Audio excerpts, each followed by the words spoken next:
for that. I want to thank AmeriCorps, all of the partners, all the amazing shirts that you have on, Feeding America, and I'm proud to be a part of this incredible team. And with that, I will pass it off to one of my incredible teammates. That's our Minnesota Lieutenant Governor, Peggy Flanagan.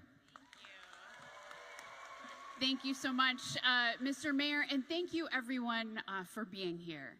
Many of us remember where we were on 9/11, and when I saw the news, I called my mom, and she didn't have the answers, but she was able to comfort me. And she reminded me of the Mr. Rogers saying of look for the helpers. That in this moment of tragedy and trauma, to look for the helpers, because there are always people who are willing to do good. And that is in fact who we are as Minnesotans, and that is who we are as Americans. And you will hear from someone who lost a loved one on that day. She has turned that grief into service and is an inspiration to me, and I know that she will be to you as well. So as we turn our grief into service and we heal together, and we are in a time in this country where folks are trying to divide us, we have more in common than we have that separates us. And when we come together to literally pack meals, to prepare to break bread together, that is one of the most powerful things that we can do in this moment. A moment of healing, a moment of unity, and just a moment of service and doing things for our neighbors and for each other. And I can't think of a better way to spend the day. And with that, someone who I know knows a little bit about public service, our Governor, Tim Walz. Thank you, Lieutenant Governor. Thank you, Mayor Carter, and to each of you. A big thank you to the 9/11 Day Committee, to Andrea and Kira who are here, to AmeriCorps, and to each of the organizations. I see the shirts here, and then to you individually. Lieutenant Governor's right, and I think all of you are here because of that, and those of us who are old enough, that was a defining moment for us. It's one of those, and the Lieutenant Governor's right. I picture that moment of disbelief, of horror, and for me it was a classroom at Mankato West, and students started to filter in the morning when news was happening, and to watch young faces try and comprehend the horror that was in front of them. To all the mothers, fathers, sons and daughters that were lost, to all of the first responders who were lost and responded and suffered illness years later because of this. As Lieutenant Governor also said, Cindy's going to be up here in a minute, and she lost her husband, but I'm always so inspired by where people at their moment of grief do find the ability to turn that into something positive. I don't know the courage where that comes from deep inside them, this idea that we do things together. And I think for all of us, it's not just word of remembering, it is indeed of what you're doing. And I remember that morning very clearly, but I remember the mornings after that when on streets I had never seen American flags before, they started to come out. And people who hadn't talked to that much together started talking together. And it may have not lasted as long as we'd have liked, but there was a moment of unity around shared values. There was a moment of unity about caring for one another. There was a moment of unity that we're all in this together and that we rally around. And I think it is something that in Minnesota, I can't express my deep gratitude and thanks. It's in the time of need that we become our very best. It's in the time of trauma that we rise to the occasion. And so thank you all for being here today. Thanks for continuing to make it not just another day on the calendar, but a way to express that we are truly honoring the memory of those folks by showing all that unity and all that binds us together. So with that, I'd turn it back to Chad. Thank you all. Thank you, Mayor. Thank you, Lieutenant Governor. And thank you, Governor. These servant leaders took the time out to come and participate with us today. And for that, let's give them a loud round of applause. Thank you, thank you, thank you. Have a great day. You guys going to stay on stage or you're heading off? We'll stay here. Okay, great. Thank you. That was awesome. All right, and now, please let me introduce you to an American hero He's an Operation Desert Storm veteran, John Bristow. John, please come forward. And flying in all the way from Connecticut, a family survivor from 9/11, let's please welcome Cindy McGinty. We'll get him. Talk about a tough act to follow.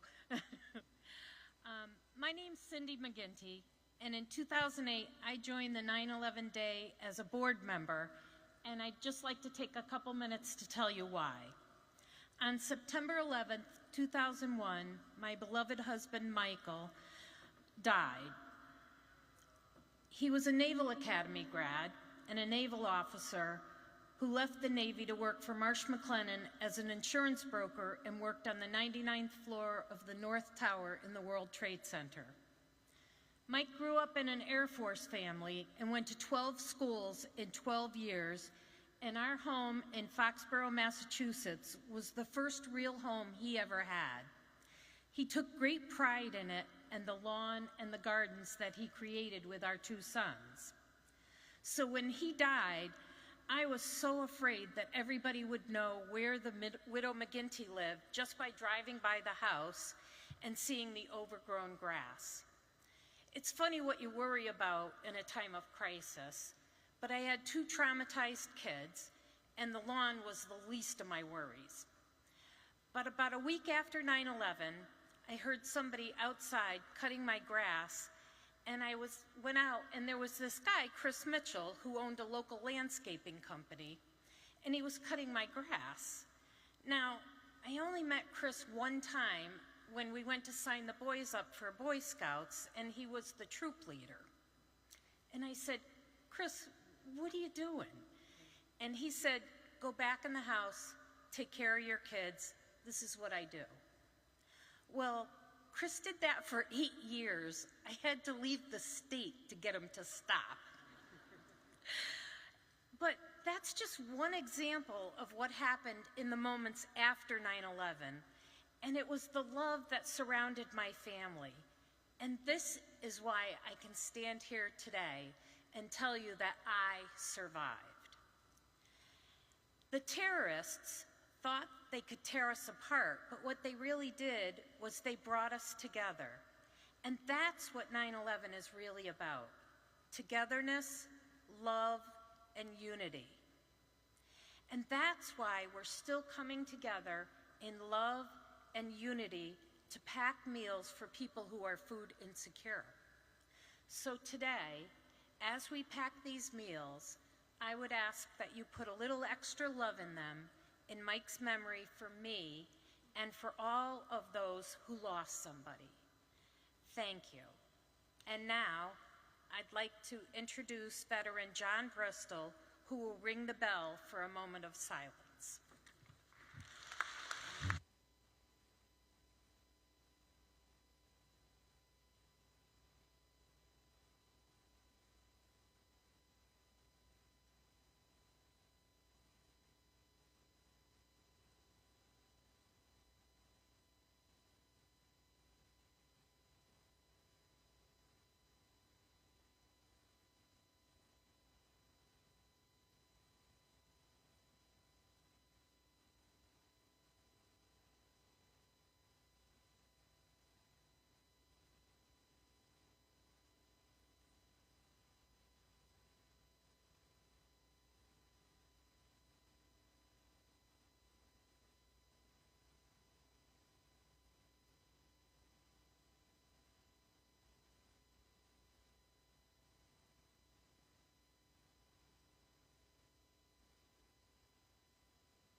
Oh, beautiful, for spacious skies, for amber waves of grain, for sun's majesty. Above the fruited plains, America, America, God shed his grace on thee and crown thy good with brotherhood from sea to shining sea. Oh, beautiful for patriot dreams who see beyond the years. Thine alabaster cities gleam, undimmed by human tears. America, America, God shed his grace on thee and crown thy good with brotherhood from sea to shining sea.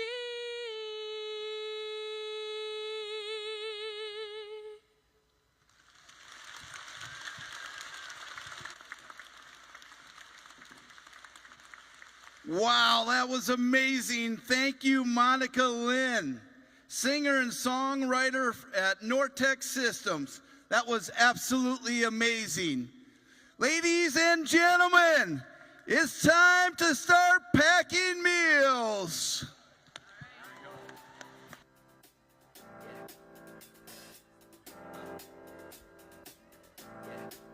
I got this feeling inside my bones. It goes electric wavy when I turn it on. Off from my city, off from my home. We're flying up, no ceiling when we in our zone. I got that sunshine in my pocket, got that good soul in my feet. I feel that hot blood in my body when it drops. Ooh, I can't take my eyes off of it, moving so phenomenally. You're more like the way we rock it, so don't stop. And under the lights when everything goes, nowhere to hide when I'm getting you close. When we move, well, you already know. So just imagine. Nothing I can see but you when you dance, dance, dance. Feel good, good creeping up on you. So just dance, dance, dance. Come on. All those things I shouldn't do, but you dance, dance, dance. And ain't nobody leaving soon, so keep dancing. I can't stop the feeling. So just dance, dance, dance. So just dance, dance, dance, come on. Ooh, it's something magical. It's in the air, it's in my blood, it's rushing on. I don't need no reason, don't need control. I fly so high, no ceiling when I'm in my zone. Cause I got that sunshine in my pocket, got that good soul in my feet. I feel that hot blood in my body when it drops. Ooh, I can't take my eyes off of it, moving so.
got a guy in the way at this angle, but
experience though. Yeah. For it.